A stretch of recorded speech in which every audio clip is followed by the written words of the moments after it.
Hey everybody, we're going to go over 3 solo drills for your jiu-jitsu game that can help you out.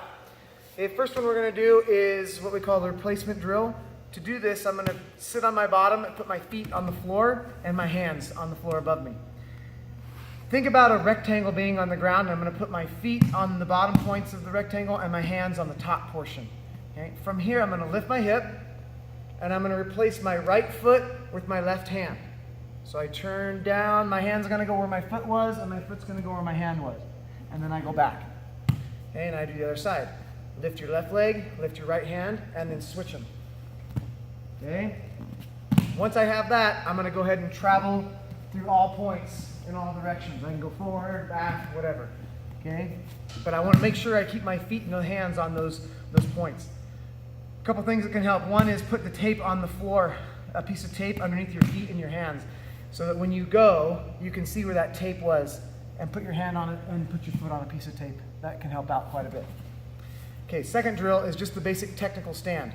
So rather than just standing up like a non-jiu-jitsu person would, where I just kind of bring my body up, what we're going to do is start with one knee down and one knee up with my hand behind me. Okay, my left hand's going to be up to protect my face. So I'm in this position here.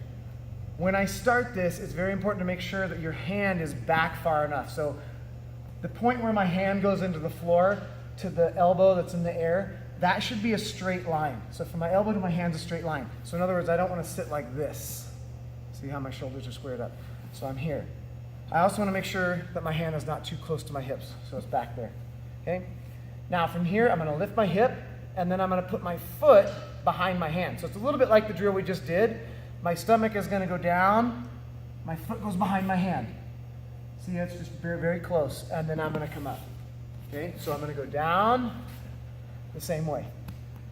All right, so I'm like this, knee down, hand to the floor, hand up, lift the hips, foot behind the hand. See how my knee comes outside my arm? It's a real common mistake. People try this and they go like this. You've got to make sure that knee comes behind it, and then I can stand up. Okay? The last drill is pretty difficult for people to get sometimes. It's really tricky. But what we're going to do is the sit through. Okay, so to start this one, I'm like this.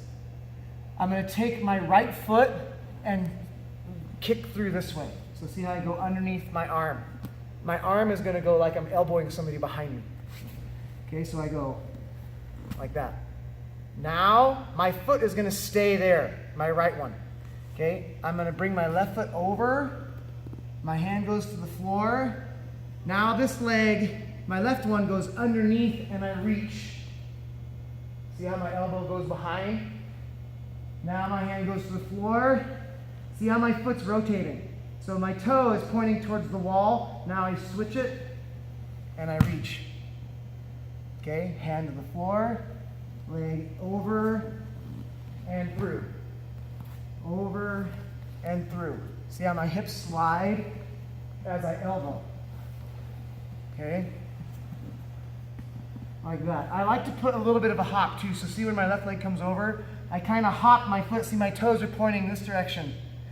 When I switch, see how I kind of hop it to the other side. Okay? Very important to make sure that your elbow is kicking back and your hips are sliding low. I'm not up high. Slide, switch. Okay, switch, switch, switch. Okay, just like that.